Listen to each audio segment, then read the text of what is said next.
I had all this success. I got a Netflix show. I wrote best-selling books. I spoke in stadiums, but I still found myself to be in a place that was pretty painful.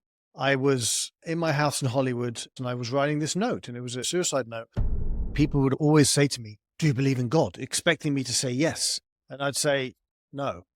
And they'd be like, "Well, we don't understand that because what you're doing feels like it's guided by God."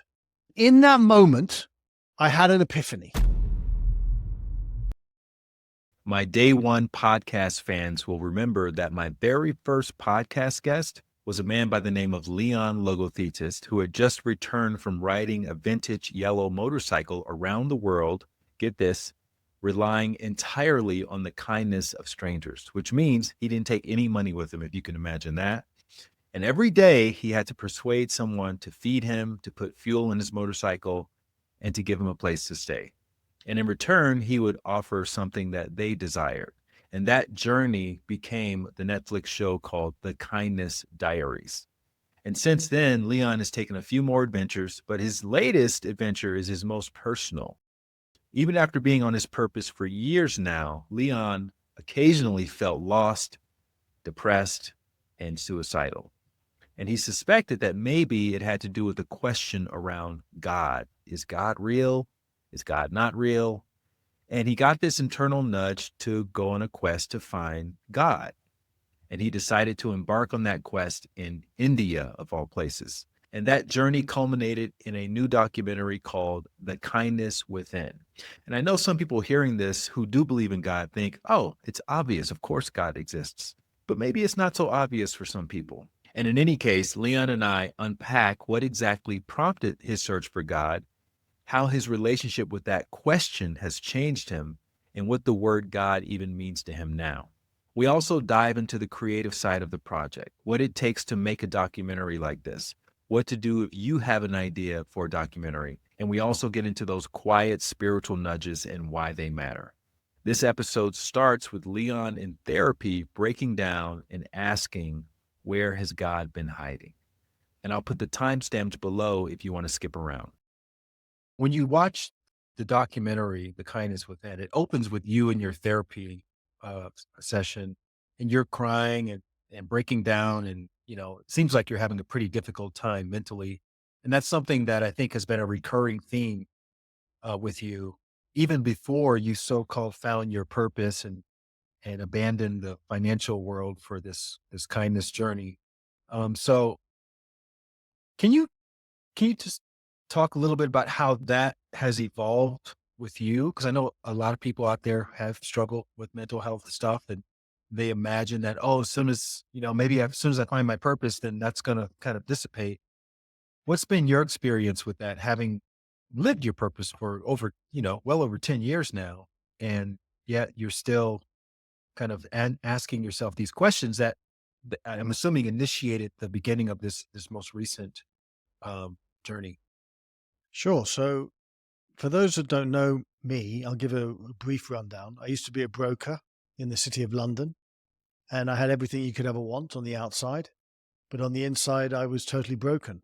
And to cut a very long story short, I quit my job and I started to travel around the world relying on kindness. And I thought that, if I got a Netflix show, if I wrote best-selling books, if I spoke in stadiums, all of these things, that all my issues would kind of melt away. And that didn't actually happen, believe it or not. What a shocker. Yes, I was in a better state than I was when I was sitting behind that desk. I was traveling, I was connecting, I was, serving in some way. I was doing things I love to do. But the true depth of the pain that I think many of us suffer from wasn't really being addressed. And that's kind of how I ended up having another existential crisis. I like to joke that every 5 years I have an existential crisis. So I haven't had one for a few years, which is good. So the chances of having one on this podcast, Light, you'll be happy to know, are pretty small. But maybe in a few years I'll have another one. But I don't think there's anything wrong with having an existential crisis every few moments, because it makes you better. As long as you can find your way through that pain. And for me, the simplest way to find our way through the pain is to share it. And that's really why I did the movie. I think I remember from your very first book at the end, it was either the end of your first book or the beginning of your next book. You talked about how you got back from the um, journey around the world on the kindness strangers and you fell into this deep depression. Am I remembering that correctly? Yes, yes, yes. So is there something about being on a mission that can kind of keep that at bay? Or is there like an excitement level when you're out there doing something that you feel is aligned with your heart? And then when you're not, um, then whatever was happening before can kind of creep back in? Because you've done many of these now. So have you noticed a pattern with that? Is that kind of how it works? Yes, there's definitely a pattern. So I would go and I would travel and I would connect and I would be on adrenaline for months on end and I'd have these amazing experiences and then I'd come home and I would crash. And I think a lot of people can relate to post-depression blues, right? But sometimes they can become worse than that if you're using them as a crutch to not feel. So I think in many ways that's what I was doing. Doesn't mean that I'm not glad I did what I did. I am, but I had to face it head on as opposed to facing it by kind of running away. Okay. So in the kindness within, the question that you are exploring is for someone who wants to be connected to God, how do you meet God? So before we get into that, what was your relationship with God like prior to you embarking upon this most recent journey? Did you believe in God, and how did God play a role in your previous journeys? I don't think I believed in God. In fact, I didn't, right? And I still did all of these journeys. And people, I would stand on stages and during the Q&A, people would always say to me, "Do you believe in God?" expecting me to say yes. And I'd say, "No." And they'd be like, "Well, we don't understand that because what you're doing is feels like it's guided by God." And I wouldn't Mm. understand what they were talking about. I'd be like, "Well, yeah, okay. But I don't believe in God, so sorry." And it was just interesting that after all the pain, let's say, the emotional pain, I kind of didn't, how could I believe in God? That was what I look back and think to myself of as of why I didn't. What did you believe in? Like, how did you make sense of that little voice you would sometimes hear inside, or any of these nudgings? Because when you do these adventures, you have to somewhat be guided by what's happening internally, right? Like something tells you, go talk to this person, go ask this person for a place to stay. Like, how did you make sense of that? It's a good question. So, look, I believed in humanity, believe it or not, right? Mhm. And I'm not Pollyannish. I'm not like, oh, go be kind and everything will work itself out. Because unfortunately, there are people out there that, are disordered in ways that your kindness doesn't mean anything to them, right? There aren't many, but there are, and there are enough. So you have to be careful to not let your kindness be used against you, right? But I believed in humanity, and in some way, I still do. You know, the majority of people out there are kind. The majority of people out there show compassion, show love. There are those that don't, but I would find the ones that did. So my belief and my faith was in humanity, that they would help, and they always did. It doesn't mean that I would go up to 10 people and I would say, on my trip when I took my yellow motorbike around the world, and I would say, "Can you let me stay in your house tonight?" And obviously, nine out of 10 would say no, understandably so. Maybe five of them would be fearful, three of them would be like, and the other two, God knows what. No, I'm not very good at math. That was 10. So the one out of 10 would be like, yeah, sure. Have you ever heard of couch surfing? Mhm. There's Yeah, I a used to do it. Yeah, there's an app called couchsurfing.org. And I let people stay in my house all the time. And my partner, she's like, "What are you doing? I mean, are you sure? Are you sure that you're going to be okay?" Then I've got friends saying, "Are you mad? You don't even know these people." But I do, because I will see their pictures, I will see their Instagram, I will feel the energy of their humanity in our communications. And Yeah. lots of people ask to stay at my house. I don't say yes to lots of people. So I guess to answer your question in a long-winded way, I had faith and belief in humanity. But obviously, you've considered the possibility of a God. So I just want to go a little deeper in this. How do you make sense of it? What do you think people are thinking of when they pray to God, or think God bless me on this journey? And like, you think that's just? I'm talking about prior to Prior. this recent exploration. Was it just like a naivete that some people had, or is it just whatever people need to believe in order to do the thing that they're trying to do, or what was your sort of stockbroker esque understanding of? Because I'm assuming it started when you were younger, right? Yeah, I mean, look, I knew and obviously still do know that I don't know everything. And just because Yeah. I'm not aware of something doesn't mean that it's not possible. It just in that moment, in those moments before the movie, I couldn't see how it could be possible. And it was also always thrown at me in an intellectual way, not Mm, in an emotional way. mm, Um, and maybe I kept on having moments of God. I obviously did. I mean, some of the things that I experienced on all my journeys were beyond, way beyond humanity, let's say, right? But I wasn't capable of understanding it then. yeah.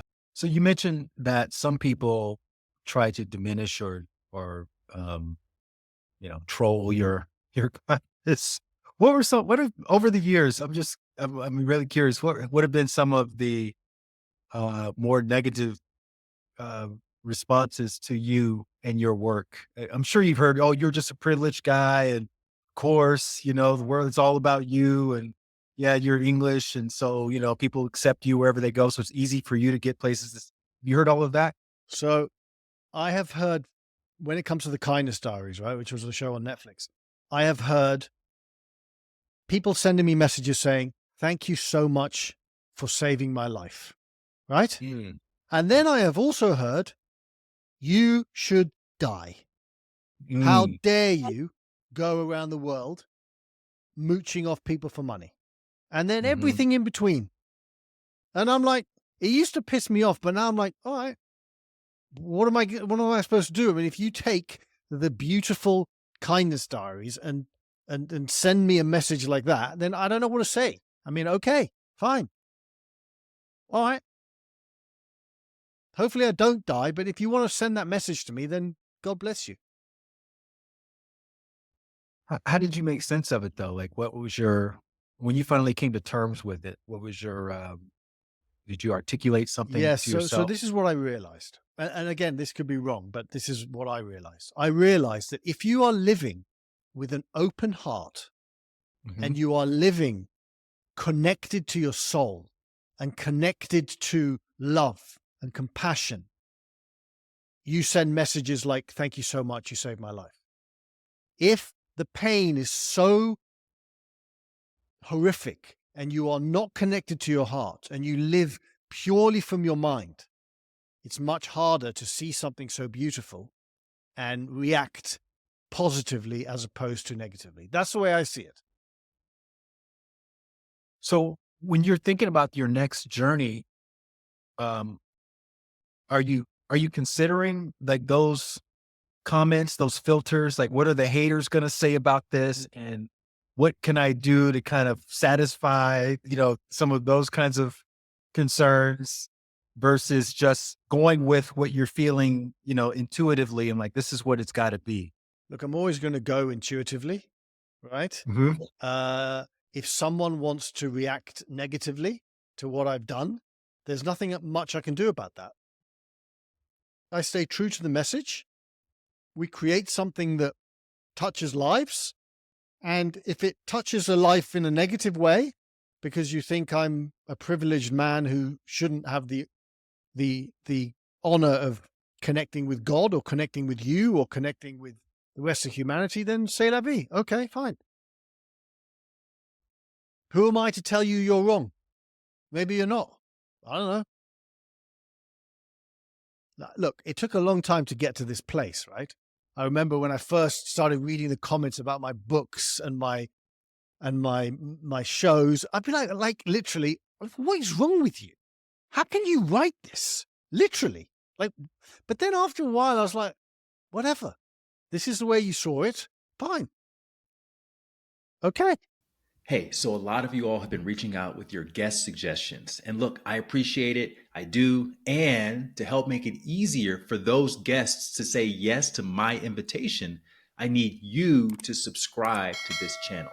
Just hit the subscribe button below, and that's literally the best way to help me get you that guest on my podcast. All right. Thank you so much for helping out, and back to the show. Okay, so but being the kindness guy, like I'm calling you that because that's your social media handle, the kindness guy. So a lot of people know you as that. Are you conscious of staying away from politics and like these kind of lightning rod issues because you don't want people, thinking that you are backing one cause versus another cause as the kindness guy? I try and stay out of politics. Mm. There's no upside. I have my views, I have my opinions, and that's where they will stay as mine for as long as possible. Mhm. Why? Because what's the point? Unless you're actually willing to stand up and truly do something about what's going on Mhm. in any situation you're in, why do that? Like if I posted something that was pro the left, I'd have the Mhm. people on the right scream at me.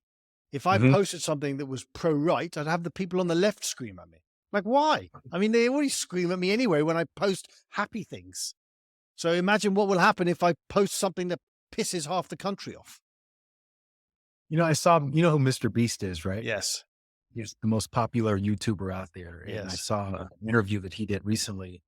And he said, if you really want to piss people off and get everybody hating you, do something nice, do something kind. Because then he's done some of that. And he's got the same kind of reaction that you've got. Oh, you're just this privileged white guy and you're out there trying to like exploit these poor people in, Cambodia who need eyesight and you're using them to get views on YouTube. Meanwhile, he helped like, 1,000 people be able to see, as a social experiment. And he said he's gotten more hate from being kind and being nice than he ever got from giving away a Lamborghini or from giving away an island or for giving somebody, $100,000.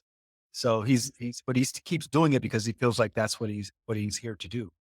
So I thought that was really interesting. I wasn't expecting him to say that, but being kind actually draws more haters than just being your regular materialistic capitalist self. It's an interesting observation.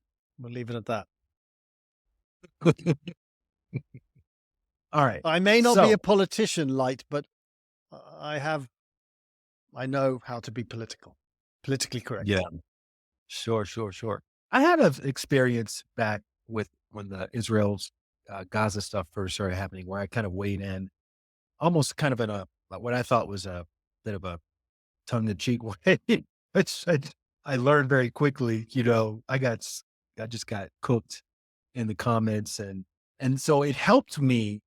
That experience helped me learn two things. Number one, um, I have to be really clear about what my own personal mission is for how I want to use social media, right? So social media for me is to inspire. It's to inspire new ways of thinking. It's to inspire expansive, or inclusive actions, et cetera, et cetera. In other words, it's not necessarily to piss people off. That's not what I want to do. I could easily do that because like you, I have my personal views on everything that I talk to my close friends about. Um, People who I feel have earned the right to hear the views because they can listen. They demonstrated they're able to listen without judgment and with curiosity. And so that's not how I want to use my social media. Other people can do that if they want. That's great. But that's not how I want to use it. And then number two, I don't think social media, particularly Instagram, is the place to work out solutions to the world's problems. I think the short form, if you're scrolling and there's some cat video and then, some video of titties and then your video about, some political shit. That's not the place to get on there and pontificate about, what your views are. It's just, you're just going to end up, like you say, pissing a lot of people off, a lot of misunderstanding, a lot of misinterpretation, a lot of lack of context. And then, of course, the algorithms push the most black or white thinking to the top of the search feed. And so then you're having to kind of deal with all of that. But it felt very freeing once I finally got to that place myself. But it took getting skewered in the comments to get there. Have you had any of that experience, or you kind of have always? I've never talked about anything apart from humanity, kindness, goodness, travel, adventure. Mhm. And that's what I will continue to do. I don't see the Do point. you ignore those comments where people are saying you're just a colonizer going around, or whatever the troll comment? Do you ignore them, or do you acknowledge them at all? Do you block people? Do you know, it's so interesting. Generally, I ignore them completely. Mhm. But if there is a comment that is egregious to the point of madness, right? Or an email that is egregious to the point of madness. Like there was one guy who I pretty much respond to everyone, right? And he sent me an email and I was responding back to him. And so I can't remember exactly what happened, but something happened. And his reaction to me, I was supposed to call him on Sunday at 2 or whatever. I can't remember what it was. And I didn't, right? And he sent me the most vicious email, right? Clearly the guy wasn't right in the head. Sorry, but he wasn't. And my reaction was, okay. This chap I'm going to put in his place. So I sent him an email back very calmly, very English-like, and said, hey, Richard, just so you know, I didn't call you because A, B, C, and D happened, which was quite bad. Mhm. All the best. Didn't attack him. And he responded, oh my God, I'm so sorry. I didn't realize that. But the damage had been done. His viciousness, I put the mirror up to him. I'm like, look, that what you're doing is not okay. And I'm going to respond with calmness and grace. But at the same time, there's going to be a mirror put up to your face so that you can see what you just did. And that's what I did. So very rarely do I do that, but sometimes I do. Mhm. He was a friend of yours, or just some No, just some acquaintance? guy that I talk to people, right? People send me messages, they send me emails, and I respond. And You agreed to get on the phone with him? no, I can't remember what it was exactly. It was something. Maybe it was an email or something happened. It was 5, 6 years ago. And I didn't do what I said I was going to do because of a very good reason. And his reaction was vicious and violent. Hmm. The kindness within is about a search for God. Now, when you've done your other journeys, one was around the world, one was it from Alaska to Argentina. Argentina? Relying on You had an kindness. idea, Say it again? right? You had an idea about how it was going to go, right? How it was going to play out. Maybe the idea was, it's going to be sporadic, and some people are going to say yes, some people are going to say no. I'm going to make it. I'm not going to give up till I make it, blah, blah, blah. What was the idea that you had as you were coming up with this new premise of finding the God within? Did you think you were going to find God? Did you think that it was going to happen, quickly, or it's going to take a certain amount of time? Like, how do you even plan that? Because obviously there's got to be some sort of payoff for yourself as well as for the viewer. Otherwise, what's the point in watching? It's like, back in the day when they used to play those shows about finding Bigfoot, and you'd watch it for like an hour, hour and a half. And then at the last scene is, so we still don't know where Bigfoot. And you're thinking, I just invested an hour and a half of my time thinking, because they kept showing you the teasers, with every commercial break, thinking that they're going to reveal where Bigfoot was. And it turns out they still don't know where the Loch Ness monster is, or where Bigfoot is, if it's a legend or not.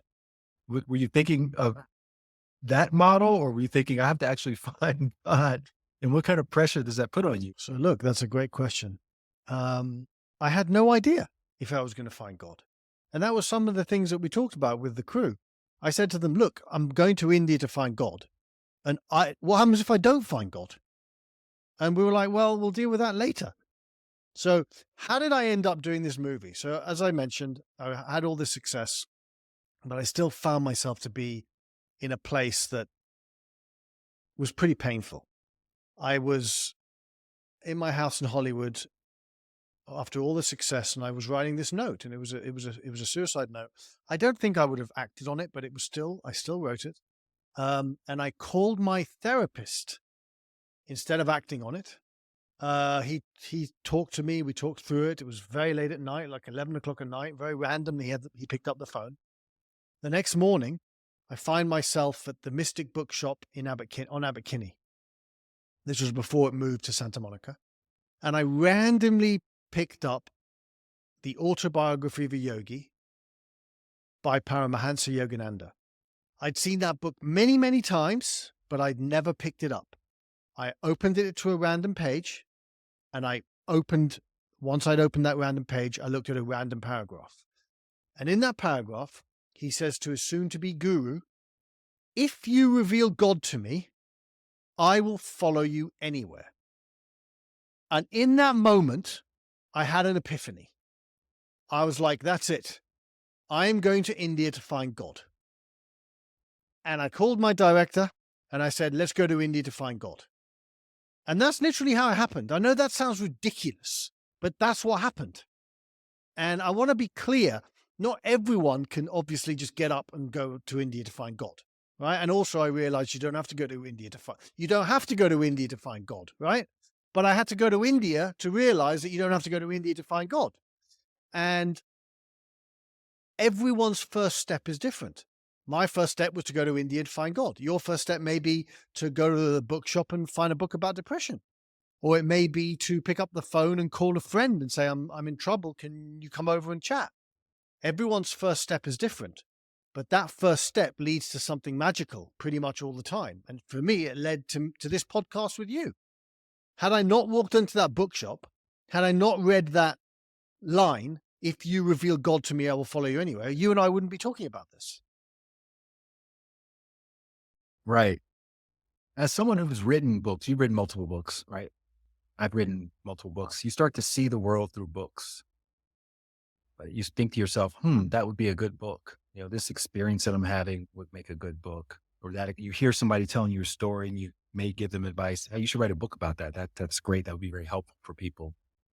So when you were reading that line in Autobiography of a Yogi, and you had the idea to go to India, did you think to yourself pretty much right away, this will make a great continuation of this body of work of mine? Or did that come later? Yeah, no, absolutely. I knew in that moment when I called the director, within a few minutes of reading that line, that we were going to create a documentary. So I thought about doing a book as well, but the book never came to. But the film did. Mhm. Had you been thinking of another thing to do No, before? not You know, really. I what mean, was your idea for how the rest of the kindness stuff was going to play out? who knows? Maybe a season 3. We had come up Uh-huh. with Singapore to Scotland to Singapore Mhm. on the Kindness Diaries, but it didn't happen. Instead, this happened. So, what are some of the considerations? There may be somebody out there listening or watching, and I always like to unpack the logistics behind things like this. Obviously, you have experience producing and pulling these things together. You knew that you needed to call the director, get him or her on board pretty much right away. Um, what are some of the considerations when you have an idea for a documentary? How do you know what the steps are? What are some of those early steps? Is it about creating a treatment and getting investors, or what did that I look mean, like? there's lots of different steps. For me, I funded this myself, so I didn't need Mhm. investors. Um, I had the crew and the team in place, so I could just call them. Uh, Same crew from Kindness Diaries? pretty much. I mean, there were some differences. There were, but generally the main crew were the same. So we've done a lot of work together. We've circumnavigated the world. We've gone from Alaska to Argentina. We've crossed America. I mean, a lot of stuff. So it was kind of all in place. If you're asking what someone who doesn't have any contacts or has no idea how to create a TV show needs to do, and that's a whole that could be a whole podcast.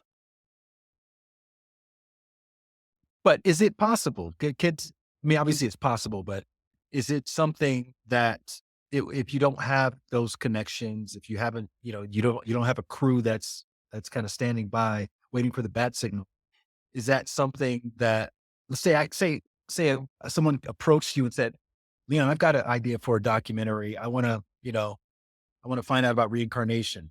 What would your advice be to that person? Well, my first thing would to be to understand whether or not the idea is good, right? And So, how do you know that? well, everyone's different. Like, for example, I remember a couple of years ago, someone came to me and said, "Oh, I've got this great idea, and it's about people dancing with stars." And I was like, "That's a stupid idea. Like, what? I don't want to have anything to do with that." And of course, I was wrong, very, very, very, very wrong. And it's a brilliant idea, right? So I can just give my opinion. So, do I think it's a good idea? If Yeah. I do think it's a good idea, or if I think someone else will think it's a good idea, you have to create something so that again, it depends. Are you going to fund it yourself? If you're going to fund it yourself, then you don't need to get approval from anyone else. If you want someone else to give you the money, then you have to get them to believe in your vision. Yeah. So if you believe that your project is amazing, but no one else does, and you need money, then you're going to be in a bit of a pickle. Yeah. If you believe your project is amazing and you don't need money and no one else thinks it's amazing, then there's less of a pickle because you can do it yourself. Like if I'd gone to people with the Kindness Diaries and I'd said, "Hey, do you want to do this?" The chances are they would say, "No, I don't have a name. I'm not a celebrity." If I'd gone to them and said, "By the way, I'm Tom Cruise's son. I'm not Tom Cruise's son, by the way. But if I was Tom Cruise's son, it'd be like, "Oh, yeah, you're Tom Cruise's son. Here's $5 million." Right? So it's a minefield, but it doesn't mean it can't be done. It absolutely 100% can be done. I had no understanding of TV when I first did my first show, when I walked from Times Square to the Hollywood sign, hitchhiked. But I had someone that did. So we put some money into it. He was a director and a producer. We created this show. We tried to sell it. Everyone was like, "You're never going to sell this." I was like, "All right, maybe." But we ended up selling it. And the same thing kept happening with the Kindness Diaries. "Oh, no one's going to buy the Kindness Diaries." Okay, but we did. And same with the Kindness Within. "Oh, no one wants to watch a documentary about God and mental health and India. Never going to sell." Maybe you're right, but maybe you're not. And we got it on Amazon Prime. So yeah, I mean, if anyone actually truly wants to know how to do this, they can just DM me. Instagram at the Kindness Guy. I respond to everyone, and I'll respond to you at the Kindness Guy. If you want to know how to do production stuff, because everyone's different. You have to. It's difficult to like express exactly how to do it unless you understand what the person's bringing to the table. If the Right. person's bringing just an idea, as opposed to the person's bringing a pilot and they have created TV for years and they have a name and they just need some financing, it's all different. It's different levels. Right.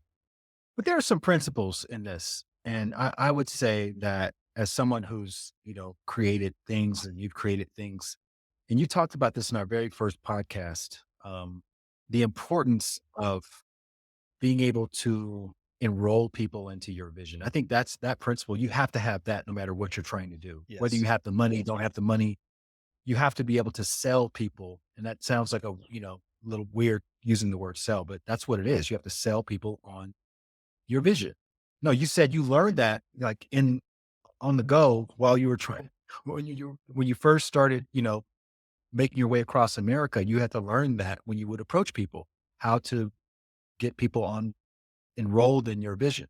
What were you going to say? I'm surprised you remember that. Either you have a photographic memory or you've been looking at the No, but it was podcast. such a powerful and profound point that you made. And it's one that keeps coming up over and over. If you are hitting a roadblock, if someone is rejecting your idea or saying no, it's not because they, wholesale think something's wrong with it. You just haven't sold them well enough. You got to get better at sales and then go back in, tell a better story, and they'll say yes.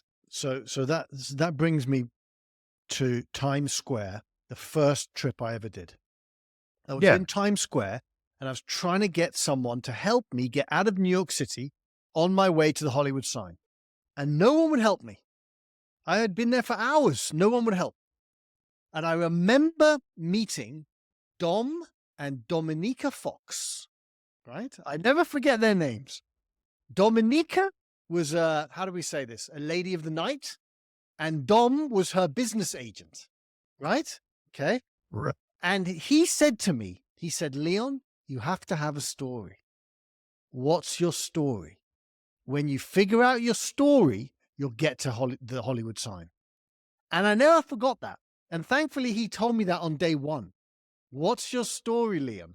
Dom, if you're listening to this, thank you. I had a friend who I literally just had this conversation before our podcast. He created these art pieces that he wants to sell online to people. And he said, yeah, I'm just going to like put it up and sell it. And I said, are you going to have like, is it going to be limited edition? Or I said, you got to have a story because people, that's what they want to buy. They don't want to just buy a piece of art that, someone sees and goes, where'd you get that art? Oh, I got it from Walmart. Like, no, they want a story. They want to be able to say, oh yeah, I got it from this Mexican artist. He only made 10 and they were inspired by his relationship with his mom. And, but it could be the same piece of art, but people will value it and will probably pay a lot more money for it if you have a story associated with it, as opposed to just thinking that, oh, it's beautiful and people are going to want to buy it. That may be true for a very small percentage of people, but ultimately we have to have a story. If you want to date somebody, you got to have a story.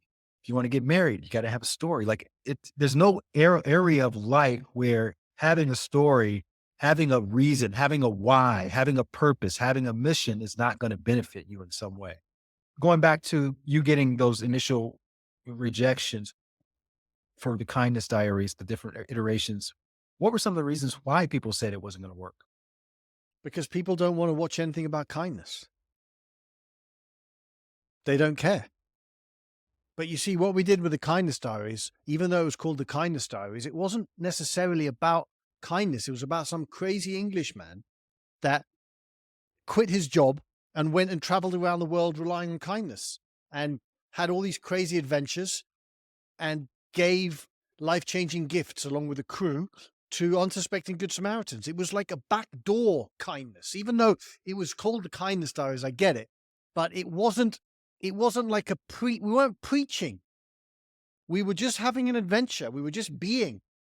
And it was, I think the reason why I did so well was because it kind of touched a nerve. It touched the nerve of humanity in each and every one of us. Some of us are connected to it. Some of us are not connected to it. And those who are connected to it, who are not connected to it, you have to be a little bit subtle about how you spread the message. Because if you start being too Pollyannish, they're just going to turn off. And in the Kindness Diaries, it's not all kindness. There's bad things that happen. We go to the killing fields in Cambodia. We go to slave dungeons in Ecuador. I mean, really terrible, horrific things. So again, I wanted people to know that it's not just, sometimes what I see in the, let's say, the kindness world, whatever, is just the light. Oh, let's drown ourselves in the light. But there's darkness out there as well. And you have to show both sides. That's what I do anyway. Like, for example, in this documentary, you've got this guy who is clearly suffering. Yet there's hope. And at the end, I don't want to give it away, but there's a lot of hope. But you've got to see the dark and the light together. Yeah, it's actually a pretty it's a growing format on platforms like TikTok and I guess on Instagram to some extent, where people are on a quest, whether it's a quest to transform their body in a certain amount of time, whether it's a quest to make a certain amount of money in a certain amount of time, but you present, and this is what Mr. Beast is really good at. You present a goal and then you present obstacles to that goal. And then you let people watch you in real time play out trying to achieve that goal while confronting those obstacles. And I would say that's what the Kindness Diaries really, that's the machine, the mechanism behind why the Kindness Diaries were so successful is it taps into that same sort of human psychology of wanting to see, is he going to be able to make it around the world? Is he going to be able to make it down to Argentina without the car breaking down or without the motorcycle break? And the motorcycle would break down multiple times. And then you have to find somebody like that's what people are posting and going viral with these days. So was that the thinking of the kindness within? Like, is he going to be able to find, is he going to be able to find God? And if so, what does that look like? Did you feel like looking for God was, I don't know, was that something you were conscious of, that same format that you had with the Kindness Diaries of trying to find something, presenting obstacles, and then letting the viewer kind of sit on the edge of their seat to see if it's going to actually happen or not? Yeah, on some level, absolutely. And like I said at the beginning, when I started doing this film, I had no idea if I was going to find God. Be like, well, like, what? If you think about it, right? You're like, I'm going to do a movie, a documentary where I'm going to find God. The first thing that I would say as a producer is, well, Leon, what happens if you don't find God? There's no answer. Like, well, then we're screwed, right? But I don't know. I just felt like it would work, and I would. And if I didn't, we'd deal with it. It's the same thing with the Kindness Diaries. I mean, sorry, we took a 40-year-old yellow Chinese motorcycle from Los Angeles and circumnavigated the world. That in itself is insane. Today, the bike is in the garage, right? And sometimes I think to myself, okay, I'm going to drive it down to the grocery store. And I'm like, I'm not sure the bike's going to make it back up the hill. So I don't do it. But I circumnavigated the world in the same bike. So sometimes you do things that are just completely, if you think logically, if you think 10,000 steps ahead, you're like, this is insane. But if you think one step ahead, like for the film, just get on the plane. That's the first thing. Get on the plane. I nearly didn't get on the plane.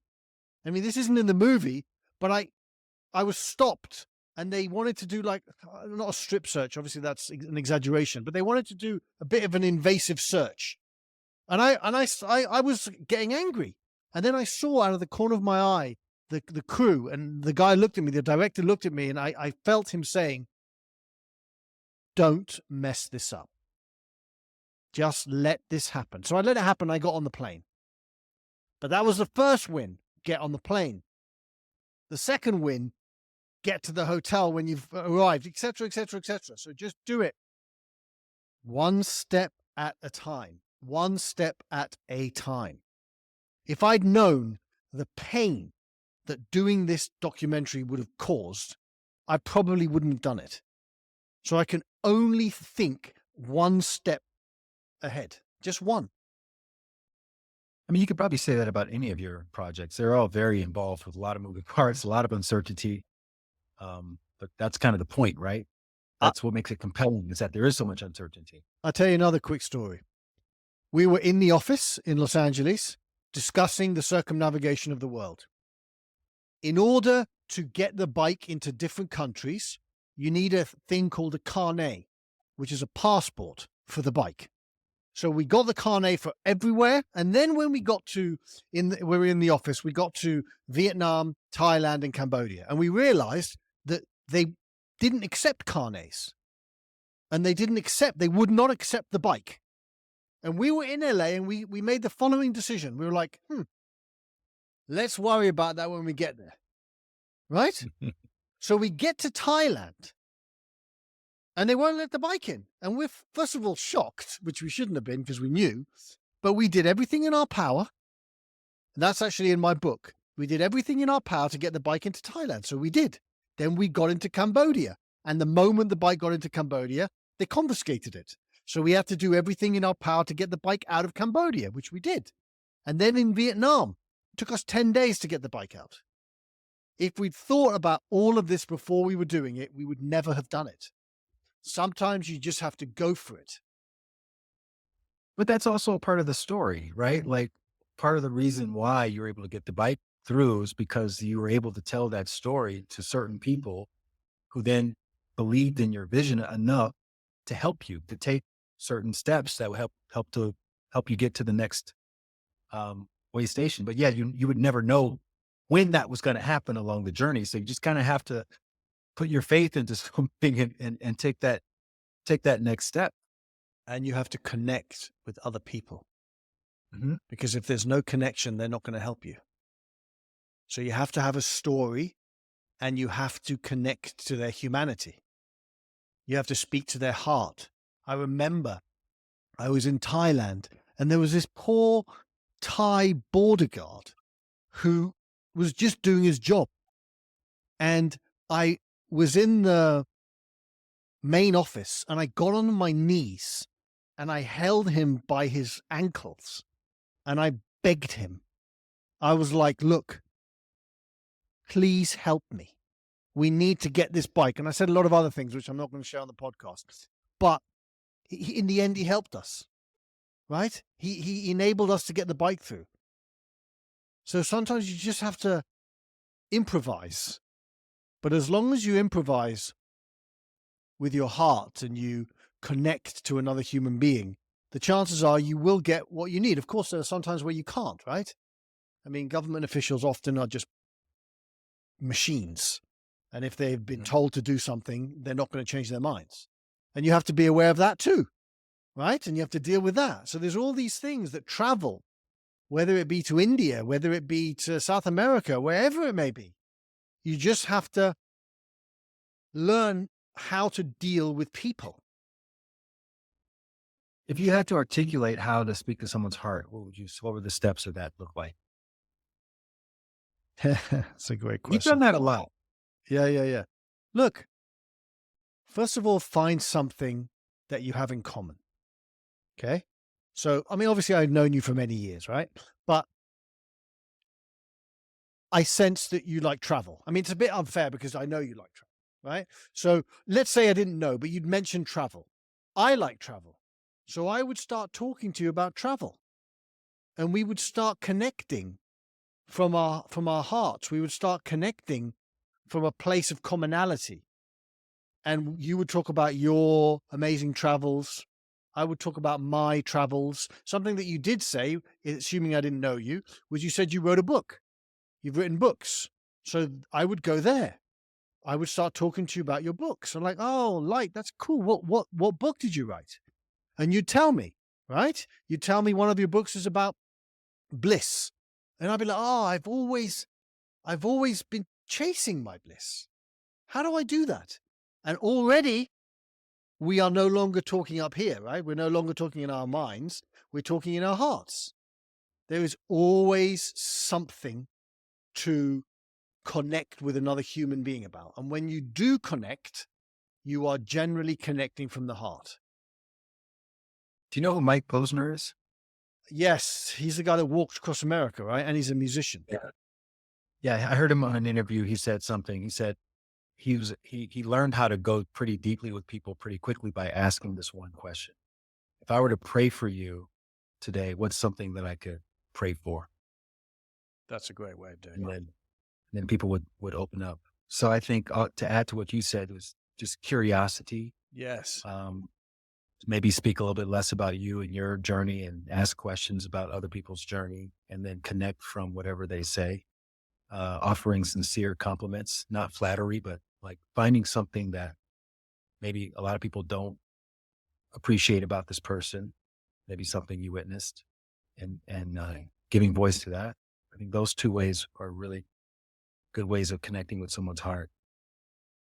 Yes, Do definitely. you mentioned that these projects of yours sold, even though the gatekeeper said they wouldn't.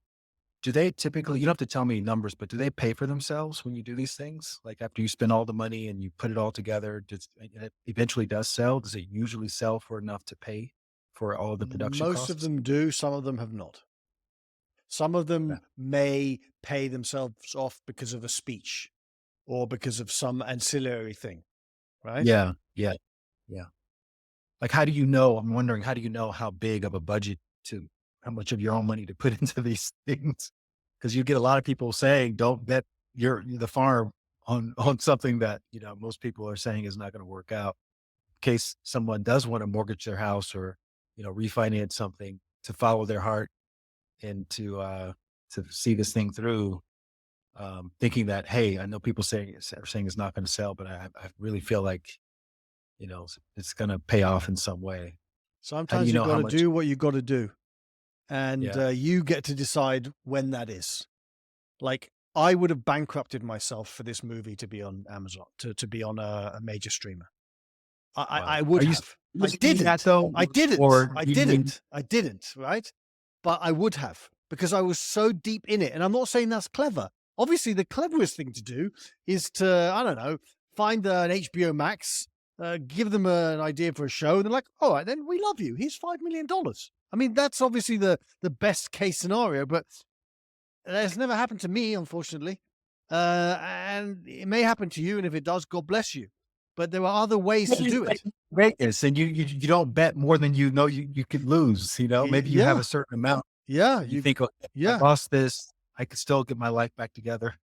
But your limit was bankruptcy? You're like, "I'm gonna go all in?" Look, there were moments. It did not happen, right? But there were moments where I was like, I don't care what happens. This movie's going to be finished, and I'm going to get it on a major streamer, and I just don't care. I will be living in the streets if the movie gets out there. Of course, this was just in my mind. I'm not saying that I'm anywhere near that. I am not, right? But I was so driven to get this message out to the world that I would have done anything. Were there moments where it looked like it may not happen in the way that you thought it Of could have course, happened or should happen? of What were course. those moments? There were so, and again, don't want to mention specific names, but there were so many moments where people would come to me and say, listen, no one's going to watch this. The best chance you have is to put it on this platform. And I would say to them in a very PG-13 type of way, F off. We are absolutely not doing that.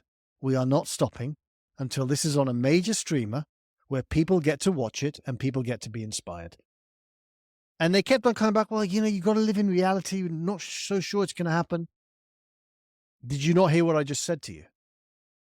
We are not stopping until this happens. And it happened. I mean, I don't know. It just did. So sometimes you just got to go for it. You got Were to. those conversations after the film had done this post-production, or was that literally during the filming and bringing people in? So and light. During the filming, no, during the filming, obviously we had no idea where it was going to end up. Even when the movie was finished, we had no idea. I had put 6 years of my life into this movie. I had put so much money into this movie, and I didn't know if anyone would ever see it. And that's not a happy place to be. It's like, but I was like, we're just going this way, and that's what's going to happen, and we're not stopping. And let's see what happens. What was the initial time frame that you had planned, you'd budgeted in your mind for this, getting this thing completed and out? A year or two. And was this before the pandemic you started?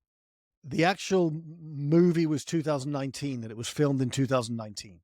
Yeah, I remember coming in. I think I did a little segment as well in 2018, right? Yes. And it took a long time to edit it. Took a long time to make it happen. And we did it. And it's a collaboration. It's not just me, maybe my face, but the amazing shots of the movie. I did none of them. The story producing to make it so that it's relatable. I did some of it, but the majority of it was not me. So it's a Right. collaboration. So you being the main character, though, how involved, and the producer, how involved are you in the edit? Because I know it could be hard to watch yourself sometimes, and you're thinking, "Oh, I'm being too indulgent," and maybe not. I don't know.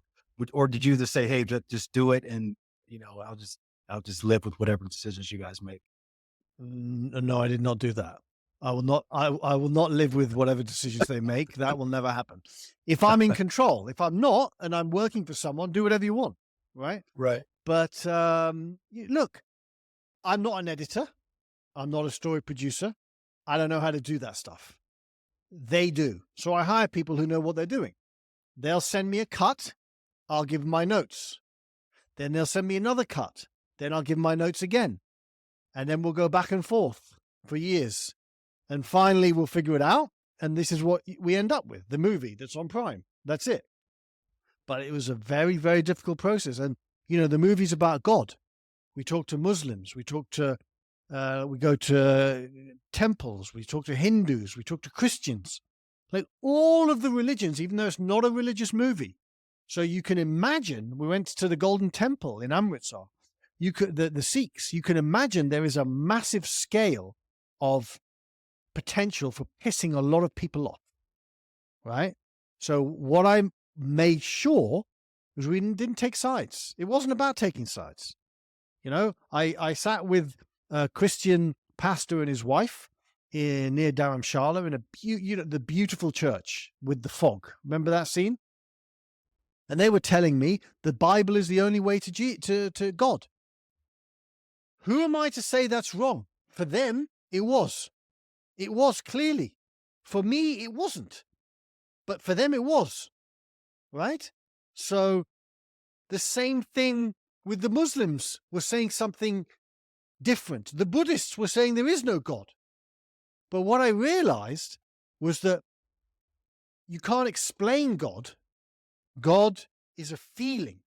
It's a presence that you get connected to. And it's an individual thing. The pastor and his wife clearly got to God through the Bible. Great. That's not for me. But that doesn't mean that I didn't find God. And I did. But for someone to say to me, oh, not that they were saying that. Well, they kind of were actually. Saying that the only way is through the Bible. For you, that's okay. God bless you. You can't tell me that I didn't find God. Because I did. But it wasn't through the Bible. Sorry. It just wasn't. I've never read the Bible. I thought you said in the movie you were going to read the Bible from cover to cover. That was part of the agreement that you had made. Starting tonight, you said. I did. I made that agreement and I didn't follow through with it. Sorry. But they found it through it. It was amazing. You could sense it in them. You could sense the presence of God inside both of them. Yeah. Okay. What does that feel like when you sense the presence of God in some way? Well, I know that you have sensed the presence of God in people.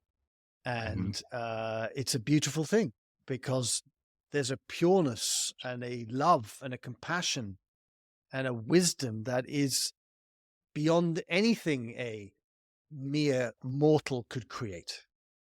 It just is something extraordinarily pure and beautiful. And you sense it and you feel it. Do you think you have to believe in God in order to sense and feel that? Or does it? No, that's a great question. No, you don't. But I guess you don't really know what it is if you don't. See, that's interesting. I like that question.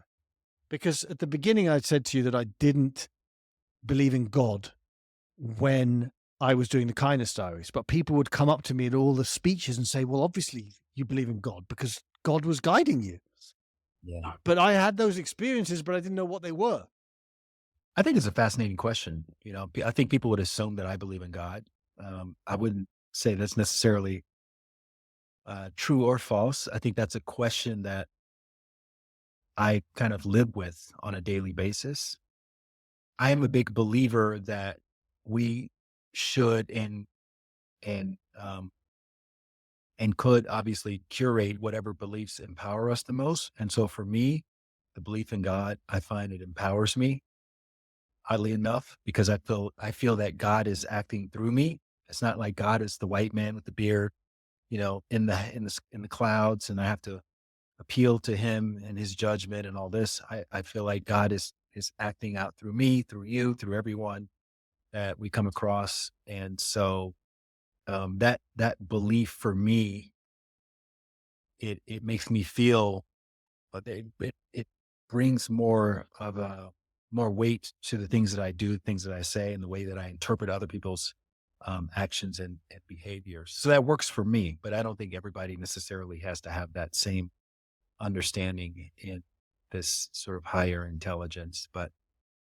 And I think it can change. It can evolve over the years with new experience, right? And so that's my own personal take on this idea of God as a concept.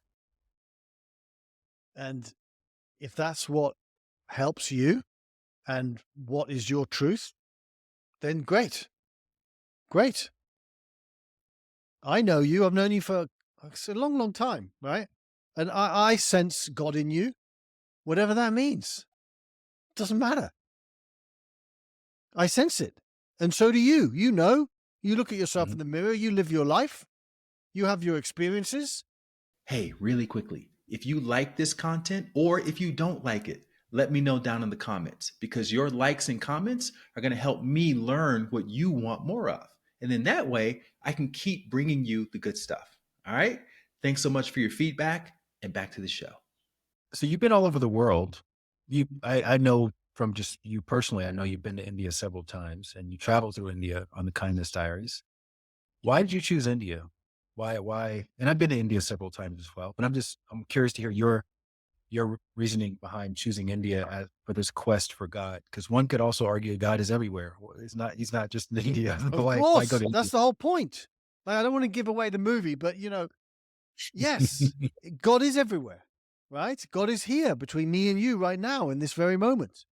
It's just a question of connecting to that energy, to that place, right? Why did I choose India? Look, I chose India for a very simple reason. When I walked into that bookshop and I picked up Yogananda's book, he asked his guru to reveal God to him. He was in India. The book is a lot about India.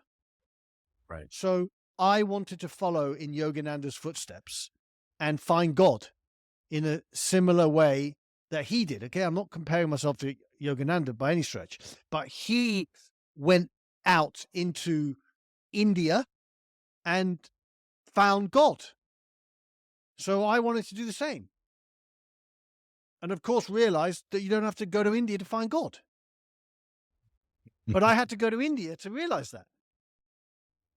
If we're being honest, it's good cinema. Like India is such a colorful, chaotic place. So many things can go wrong. It's good for the story behind searching for God. Yes, it is indeed. India is a fascinating place. Mhm. Now you had the who's who of spiritual teachers, healers, thought leaders in the spiritual space being interviewed in a documentary. A lot of these people have done many documentaries. What was your pitch to them that kind of made them say yes to you? I think the Netflix show helped. The fact that Hmm. I'd done the Kindness Diaries, so they could go onto Netflix and look at it and think, okay, this guy's genuine. And I think the journey to find God interested them all because I would say that pretty much every single person who's in the movie has had an experience with God and could talk about it. So I think that's why they said yes. And again, that's another thing. Who am I to get people like Sadhguru to come and be on the film? It's not like we paid any of these people. We didn't. Where was that interview? That was at the Isha Foundation in Tennessee. Wow. So you guys traveled there to get Yeah, him on. yeah. And also talking about being guided. Most people, and again, I open it up for anyone that really truly wants my insight on creating TV shows, just to DM me, and I will respond to you. Um, the only thing is that when it comes to films or TV documentaries or whatever you want to call them, generally you Mm. need to like arrange things months in advance. So you'd think that, oh, Leon, your team called the Golden Temple the most religious, holy site in the Sikh religion months before. We didn't call them at all. We went the day of filming and we sat there and we're like, look, we're doing this documentary about finding God. Can we come and film inside the Golden Temple? And they kept us waiting there for a few hours, but at the end of the day, they said yes. I mean, that's unheard. I'm not going to say it's unheard of, but most documentaries, everything is pre-planned. We didn't plan pretty much anything. Like, But was that on purpose or did somebody screw up? They were supposed to. no, And no, it- no, no. It was not. It was done on purpose, right? There may have been a little bit of planning. You can't just show up to that church in the middle of the mountains and the pastor just happens to be there, right? But we called a day or two in advance from when we arrived in Delhi, and it kind of just all fell into place. Again, that's simplistic because it was hellish doing it in many ways, specifically the editing process. But it kind of, if you put your mind to something, anything is possible. I know that sounds like such a cliche. Oh, okay, Leon, it's all right for you to say that. But I mean, I wanted to quit my job and start traveling around the world and ended up on Netflix and Nat Geo and Discovery and Amazon. Like, how did that happen? It happened because I said I was never going to stop until it did. And I kept on doing the right things. And when I did the wrong things, I tried not to do them again. Are you happy with everything, how everything came out? I'm intentionally not asking you about, if you discovered whether there's God, because I want people to watch the show, but are you happy with the way everything came out and the way it was marketed? Because it's launched now, it's out, it's on Amazon Prime. How long is it on Amazon Prime? 2 years. Okay. So are you happy? Is there anything you do differently? 6 years later? Mm. When it comes to the movie, is there anything I'll do differently? The actual filming of the movie? No. Mhm, When it comes to a few other things, potentially, but I'd rather keep those to myself. mhm. And I'm curious, what you mentioned several times you'll respond to everybody who reaches out. Why do you do that? Because what I found is that you get 99% of people reaching out. It's just people haven't really done any research at all. They're asking you very basic questions. Where can I watch the Kindness Diary? Stuff like that. And I'm wondering what your own personal, 'cause I'm sure it comes from a personal sort of value that you have for yourself. Maybe there's another Leon Logothetis out there that you feel like if I could just connect with that one person, but I would love to hear from you what your principle is when it comes to that. Look, if I create a TV show or a movie that I want to touch people's lives, and you send me a message, whether it's something positive or whether it's a question, part of the mission is to connect with you. And if I ignore you, then I'm not connecting with you. And look, there are some people I do not respond to, like the guy that we talked about earlier. I can't remember his name and I can't remember exactly what he did. Things like that, I'm a bit more careful of these days, right? Like there was some guy that sent me an email from Russia a couple of days ago. He said he was in trouble and he needed help. And I responded to him. And I said, hey, I hope you're okay. How can I help? And then I kept on getting weird messages back that were like, they don't deserve a response because I'm not going to waste my time if you're clearly not who you say you are, right? So I'm not going to go crazy and respond to every single person that sends me crazy things. But generally, if it's not crazy, I will respond to you. I remember for a long time, you didn't have a smartphone. You just had a little flip phone because you wanted to know. protect your time from being, from scrolling and being on Instagram and all that too much. How long did that experiment last? And what were some of your takeaways from that? God, those were good days. So I actually started to get a smartphone in 2016, but I also had my flip phone. And I had my flip phone until 2020-ish, but then the flip phone stopped working. I would be in New York and the thing wouldn't work because the towers wouldn't connect to the phone. So I had to switch it completely now to a smartphone. What I will say that I don't have social media on my smartphone. I don't have news apps. I don't have access to the internet. I just use it for emails, WhatsApp, although WhatsApp can be an addiction, which I've Mhm. realized. But I try my best to stay away even now because it is crazy out there. It's crazy in so many ways. And I know myself. I would be scrolling on the news all the time. I would be looking at Instagram. I would be looking at I would just be doing everything that we all do. I would be doing. And the only way I can not do that is not to have connection to it. So my partner has a code in the phone, right? That I don't know. So I'm like, oh, please. She's like, no, you told me not to give it to you. I was like, okay, don't give it to me. What's next for you, Leon? What are you thinking about unpacking, exploring next? I'm sure the marketing of this has taken up a lot of time, but have you had any ideas? Have you downloaded anything about the next project yet? Do you know, I haven't, and I've done that purposefully. I wanted to concentrate on this and see what happens. I don't know if you remember in the movie when I'm sitting by the statue of Shiva with Nandini ji in Rishikesh. And I say to Mhm. her, look, you clearly have what I want. How do I get that? And she says, don't do, just be. And I was like, wow, don't do, just be. So I took, I've, because I edited this with the editors, I've seen that quote 500 times. So it's Mhm. inside me now, right?